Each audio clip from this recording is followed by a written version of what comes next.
Castro galit sa mga guro. At syempre pa, dahil dyan, galit din ang mga guro mula Apari hanggang Hulo. Pero bago pa natin ipagpatuloy ang ating talakayan ay binabati ko po kayong lahat ng isang magandang araw, Luzon, Visayas at Mindanao at syempre pa sa lahat ng mga kababayan at mga kapatid natin na nasa ibang bansa. Kumusta po kayong lahat? Andito na naman po ang inyong lingkod, Linda TV PH sa ating channel na Philippine Updates. At kung bago ka pa lang sa ating channel, ay paki-subscribe at pindutin nyo na ang bell para updated kayo sa ating mainit na araw-araw na balita, reaksyon at opinion. At kung mahirapan kayong maghanap sa ating channel, ay paki-search na lang po at paki-type ng @LindaTVPH para sa ating channel na Philippine Updates kasi nag-change po tayo ng channel name para sabay-sabay po tayo dito na magtalakayan habang umiinom ng mainit na kape at sabay-sabay din tayong magbigay ng ating mainit na reaksyon at opinion. Mga idol, mainit pa rin ang viral na nangyayari na pamamaril sa Ateneo de Zamboanga.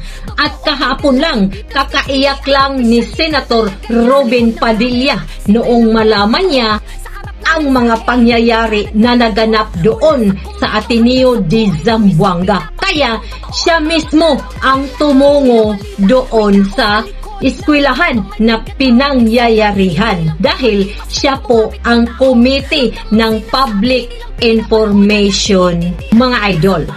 At narinig din natin si Senator Robin Padilla sa kaniyang pahayag kahapon na hindi muna siya magbigay ng komento patungkol sa pangyayari kaya mismo siya sumugod doon sa Zamboanga. Pero itong si Auntie Claire Castro, hindi pa naman siya nakapunta doon. Ayun na, ito na, nagbigay na siya ng mainit na pagsisisi sa mga guro. Pero bago pa natin talakayin ang tungkol kay Auntie Claire ay panoorin muna natin ang pagpunta ni Senator Robin Padilla sa Ateneo de Zamboanga. Video, pasok!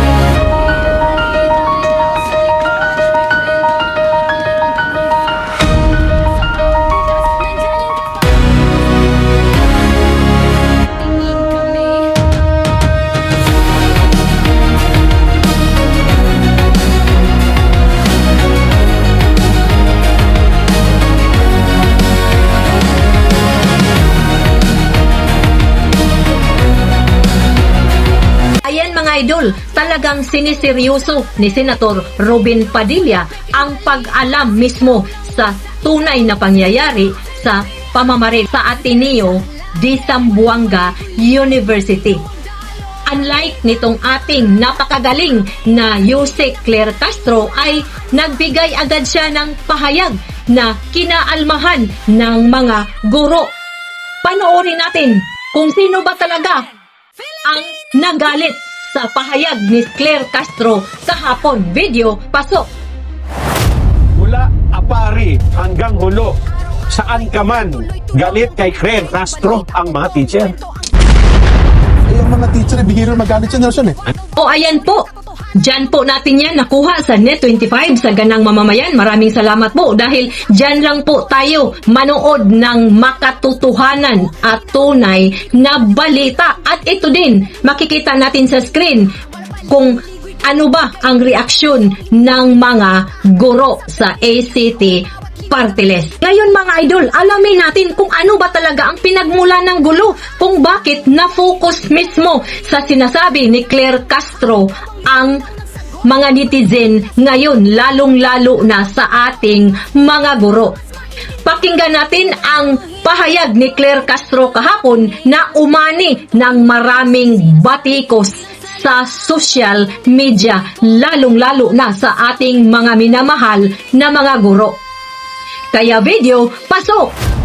Dapat na ang mga kabataan natin ay naggagabayan, hindi lamang ng kanilang mga magulang, kung hindi sa kanila mismong paaralan. Minsan na po natin nakita, mismo ang ibang mga guro ay lumalabag sa ganitong klase ng moralidad. Sila minsan na nagtuturo sa kanilang mga estudyante kung paano maging walang modo, lalo-lalo na sa mga nakakatanda or sa mga ibang tao. Panahon na po, hindi lamang po ang gobyerno, lahat po tayo, especially pag nasa school. Kayo po ang magsilbing pangalawang guro sa ating mga kabataan. Narinig nyo ba mga idol? Ayon kay Claire Castro na mismo ang mga guro daw ang lumalabag sa moralidad at nagtuturo ng walang galang sa nakakatanda. Kaya pala nagalit ang ECT Teachers Party List kasi sabi nila, imbes na maghanap ng masisisi, ayusin muna yung problema sa edukasyon, di ba? Tama naman sila mga idol. At dahil dyan sa pahayag niya, nagalit talaga ang mga guro. Ngayon mga idol, ito naman ang sagot ni Yusik Claire Castro sa batikos ng taong bayan. Pakinggan natin kung nagsorry ba talaga siya. Video, pasok! Maliwanag yung aking pagkakasabi. Nagkaroon lang ng maling konteksto nung sinabi ng party list or activists na sinisisi ko ang mga guro. Wala po akong sinabi na sila ang nagkasalanan.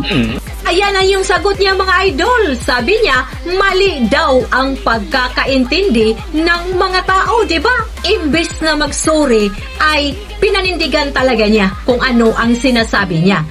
Pero napansin niyo ba mga idol, halata naman na imbes mag-focus sa nangyayari doon sa Ateneo de Zamboanga ay umiba ang kanyang pahayag na hindi naman dapat idamay ang mga guro. Para sa akin, hindi naman dapat idamay ang lahat ng mga guro, di ba mga idol? Marami ang nagsasakripisyo at nagtuturo ng maayos.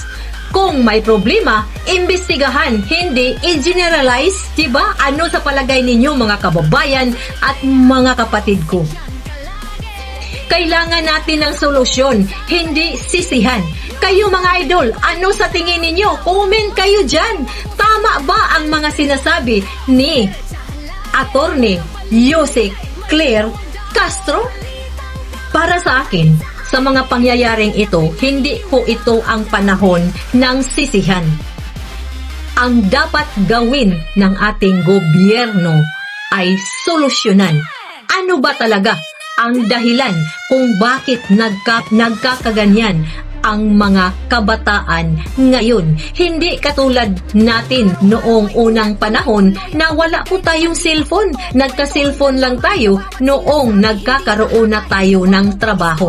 Diba? Ngayon, kung makikita natin, ultimo, napakaliit na bata, less than 5 years old, ay gumagamit na po ng cellphone. Kaya, mahigpit natin sanang bantayan ang ating mga kabataan. Hindi na pag-iyak sa isang bata ay agad-agad bibigyan natin ng tablet or cellphone. At hindi natin inaalalayan kung ano na namang platform or anong apps ang kanilang ginagamit sa kanilang cellphone.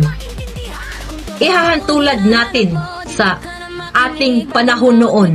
Sa mga bakanting oras natin noon ay naglalaro po tayo ng iba't ibang laro na hindi po nakakasira sa mga kabataan.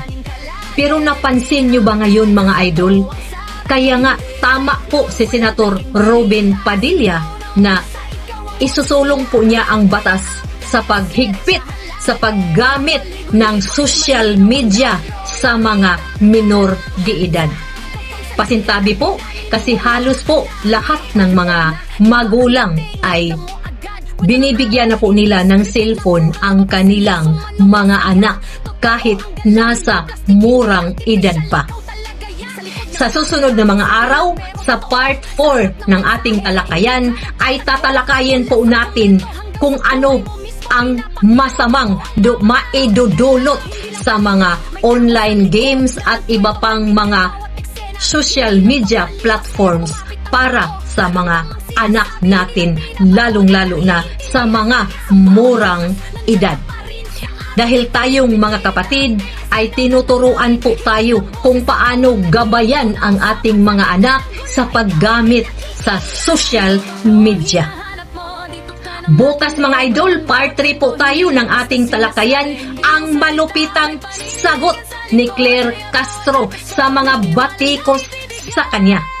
At panoorin din natin ang mga pahayag sa mga matataas na opisyal patungkol po sa pahayag ni Claire Castro sa pagbatikos din niya sa mga guro. Kaya mag-antabay po tayo sa mga bagong balita, reaksyon at opinyon dito lamang po sa ating munting channel by Linda TV PH. Abangan nyo yan. Huwag nyong kalimutan mag-like, share at subscribe. 11.3k na po tayo. Hanapin nyo lang po at Linda TV PH. Ito ang inyong lingkod, Linda TV PH sa ating channel, Philippine Updates. Kita-kita tayo bukas sa part 3 ng ating talakayan. God bless po at huwag kalimutan, mag-ingat po tayong lahat.